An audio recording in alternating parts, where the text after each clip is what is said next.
kenan abrakahunna aqalluhunna abrakahunna bimahrin, paling berkahnya mahar, paling solahnya mahar, mas kawin bagi dengan merari sesekedi lagu berkah.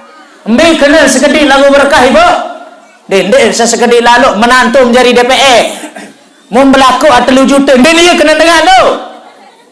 Lamun jari DPR bakat nemu galuh, laku sesuai ruan harta bagi no 1 juta ni bapak. Lagu ayo kader ruanan. Lagu ini menantun kiri, menantun erus doang beduin.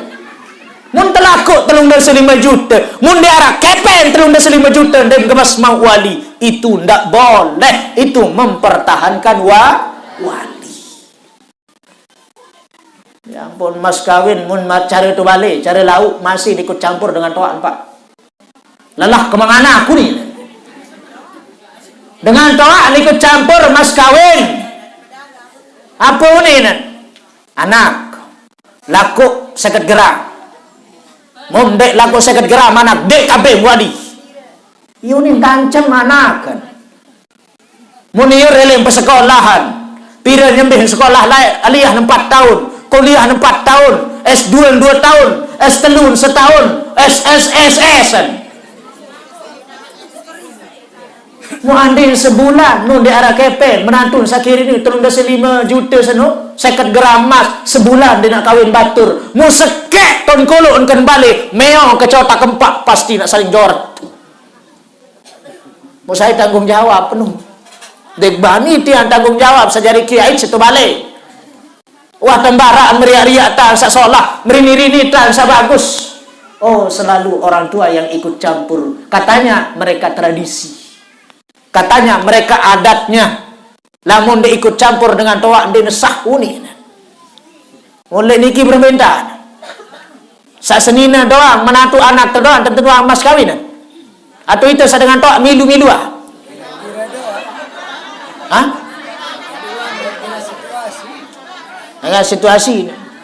Nah berbeda lamun antara janda dengan perawan, ada perbedaan khususnya.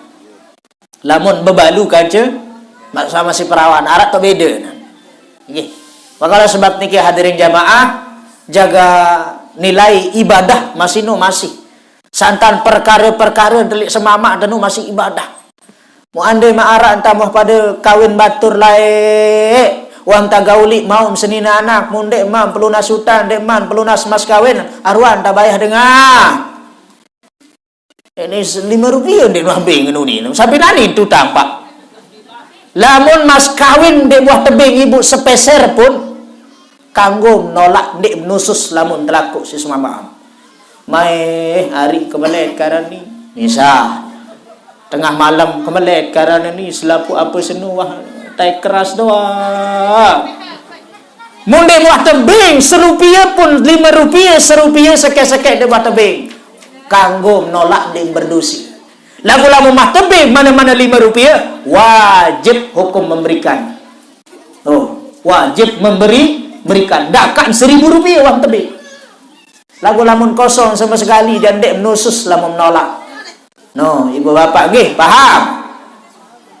Ada sak bagus kenang sembahyang tersolah, puasa tersolah, jok semamak tersolah, jaga aurat tersolah. 4 kunci peluang tiang jamaah bini insyaallah selamat dunia akhirat. Amin ya rabbal alamin.